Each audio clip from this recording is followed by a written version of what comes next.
बिस्मिल्लाहिर्रहमानिर्रहीम। अस्सलाम वालेकुम। आज हम सॉल्व करेंगे एक्सरसाइज 12.4 का क्वेश्चन नंबर 4 to 6।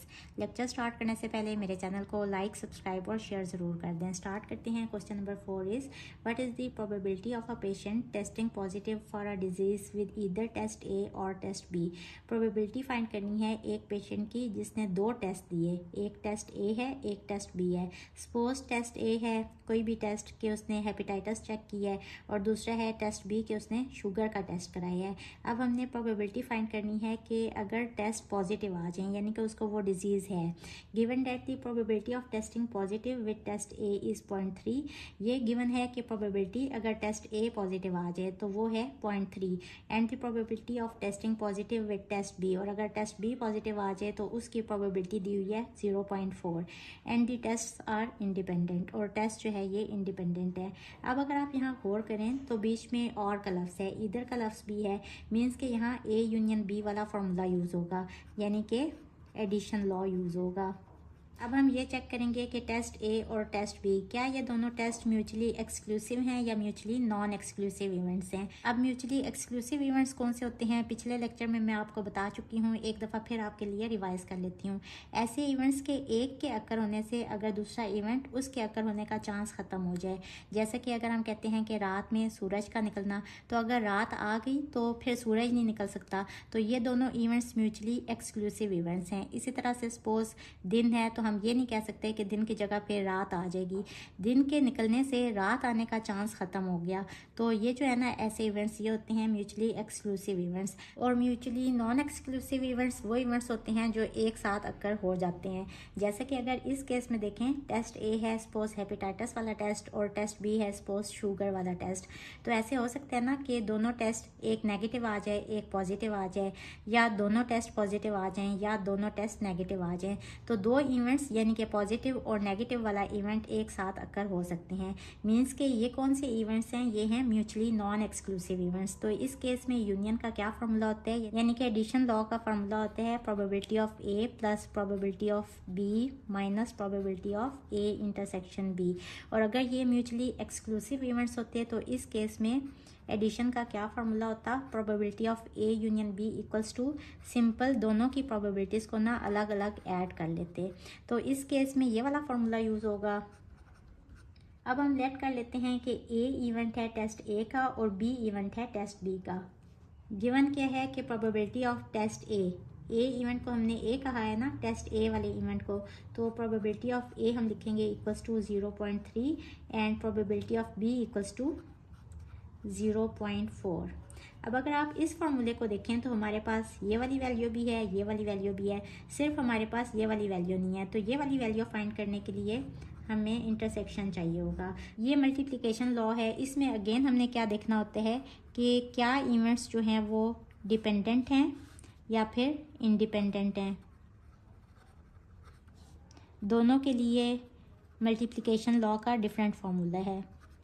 अब अगर तो इवेंट्स इंडिपेंडेंट हैं तो इस केस में probability of A intersection B का फार्मूला है probability of A multiply by probability of B, और अगर इवेंट्स डिपेंडेंट हैं तो इस केस में इसका फार्मूला है probability of A multiply by probability of B given A. अब अगर आप यहाँ देखें तो आगे जो इन्फॉर्मेशन गिवन है ना वो है and the tests are independent. Test independent है मीन्स कि ये वाला फार्मूला यूज़ होगा probability of A multiply by probability of B. यहाँ से दोनों की वैल्यूज पुट कर देंगे तो इसका आंसर आ जाएगा इक्वल्स टू 0.12। अब इसको इक्वेशन नंबर 1 कह लें फ्रॉम इक्वेशन 1। सिंपल यहाँ हमने वैल्यूज़ पुट करनी है। पहले यही वाला फार्मूला दोबारा लिख लें, सारी वैल्यूज़ हमारे पास आ चुकी हैं। सिंपल यहाँ हमने वैल्यूज़ को पुट कर देना है। प्रोबेबिलिटी ऑफ ए है 0.3, प्रोबेबिलिटी ऑफ बी है 0.4 और इसकी प्रोबेबिलिटी आई है 0.12। तो इसको सिंप्लीफाई करेंगे, answer is 0.58। Means probability of a patient testing positive for a disease with either test A और टेस्ट बी, इसका आंसर आ गया 0.58। अब चलते हैं नेक्स्ट क्वेश्चन की तरफ। Question number 5 is what is the probability of getting either job A और job B? Probability find करनी है कि क्या job A मिलेगी या job B मिलेगी। अब either और इन दोनों लफ्ज़ों से क्या पता चल रहा है कि यहाँ भी कौन सा फार्मूला यूज़ होगा, यूनियन वाला, यानी कि addition law, probability of A union B। अब सबसे पहले यहाँ हमने ये चेक करना है कि दोनों इवेंट्स क्या ये म्यूचुअली एक्सक्लूसिव हैं या म्यूचुअली नॉन एक्सक्लूसिव हैं। सबसे पहले पूरा क्वेश्चन रीड कर लेते हैं। Given that the probability of getting job A is 0.5। Probability basically कहते हैं चांस को। जॉब ए मिलने के कितने चांसेस हैं, अगर इसको परसेंट में कन्वर्ट करें तो 50%। And the probability of getting job B is 0.4। इसको भी अगर परसेंट में चेंज करें तो इट मीन्स 40% के जॉब बी मिलने के कितने चांसेस हैं, 40%। And the offers are independent, और ऑफर्स यानी कि दोनों जॉब्स इंडिपेंडेंट हैं, ये भी एक हिंट गिवन है हमें। अच्छा, अब हमने सबसे पहले ये देखना है कि क्या दोनों जो इवेंट्स हैं जॉब ए और जॉब बी वाला, क्या ये म्यूचुअली एक्सक्लूसिव हैं या म्यूचुअली नॉन एक्सक्लूसिव है। अब अगर आप डेली लाइफ एग्जांपल पे गौर करें तो एक बंदा ज़्यादा जगहों पे जॉब के लिए इंटरव्यू दे सकता है ना, तो ऐसे हो सकता है कि एक जगह पे भी जॉब मिल जाए और एट द सेम टाइम दूसरी जगह पे भी जॉब मिल जाए, या एक जगह पे जॉब मिले दूसरी जगह पे जॉब ना मिले। तो दोनों इवेंट्स एक साथ अक्कर हो सकते हैं। मीन्स कि ये कौन सा इवेंट होगा, म्यूचुअली नॉन एक्सक्लूसिव इवेंट। और पिछले क्वेश्चन में मैं आपको बता चुकी हूँ कि म्यूचुअली नॉन एक्सक्लूसिव इवेंट्स के लिए एडिशन का क्या फार्मूला है। This is equals to probability of A plus probability of B minus probability of A intersection B. इसको इक्वेशन नंबर 1 कह लेंगे। अब हम लेट कर लेते हैं कि ए कौन सा इवेंट है जॉब ए का और बी कौन सा इवेंट है जॉब बी का। तो late A be the event of job A and B be the event of job B। तो गिवन क्या है कि जॉब A की प्रोबेबिलिटी यानी कि probability of event A equal है 0.5 के, और इसी तरह प्रोबेबिलिटी ऑफ जॉब B यानी कि इस तरह से लिखेंगे, ये इक्वल है 0.4 के। अब इसके बाद देखें, ये वाली वैल्यू भी गिवन है, ये वाली वैल्यू भी गिवन है, हमें चाहिए ये वाली वैल्यू। इसके लिए अब अगेन हम देखेंगे क्या ए और बी ये दोनों इंडिपेंडेंट इवेंट्स हैं या डिपेंडेंट इवेंट्स हैं, क्योंकि मल्टीप्लिकेशन लॉ में ना हमने डिपेंडेंट और इंडिपेंडेंट इवेंट्स को देखना होता है, दोनों के फार्मूलाज डिफरेंट होते हैं। अब यहाँ देखें, and the offers are independent, यहाँ से पता चल रहा है कि दोनों इवेंट्स जो हैं वो इंडिपेंडेंट हैं। मीन्स कि यहाँ प्रोबेबिलिटी का फार्मूला होगा probability of A multiply by probability of B. Simple यहाँ ये वाली वैल्यूज पुट कर देंगे तो इसका आंसर आ जाएगा 0.20। इसके बाद ये वैल्यू और ये दोनों वैल्यूज इक्वेशन 1 में पुट करेंगे। Put all values in equation 1। We have, ये हो जाएगा probability of A union B equals to probability of A है 0.5 प्लस प्रोबेबिलिटी ऑफ बी है 0.4 और minus probability of A intersection B है 0.2।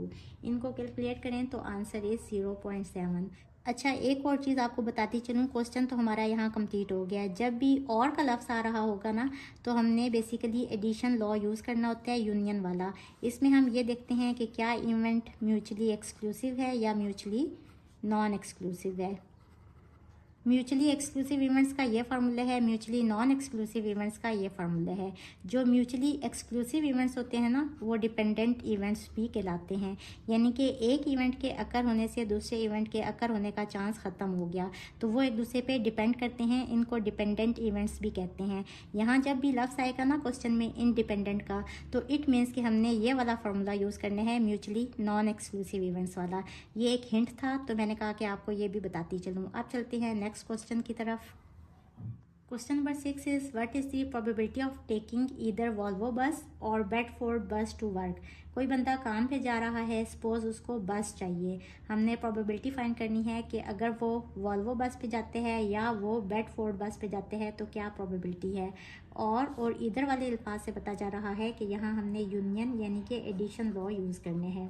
अब हम ये चेक करेंगे कि क्या इवेंट्स म्यूचुअली नॉन एक्सक्लूसिव हैं या म्यूचुअली एक्सक्लूसिव हैं। Given that the probability of taking Volvo bus is 1/2। Volvo bus लेने की प्रोबेबिलिटी बता दी गई 1/2 and the probability of taking taking Bedford बस इज़ 1/3 और बेडफोर्ड बस पे जाने की क्या प्रोबेबिलिटी है 1/3 and the buses are to be chosen independently और बसेस जो हैं वो इंडिपेंडेंटली चूज़ की गई हैं।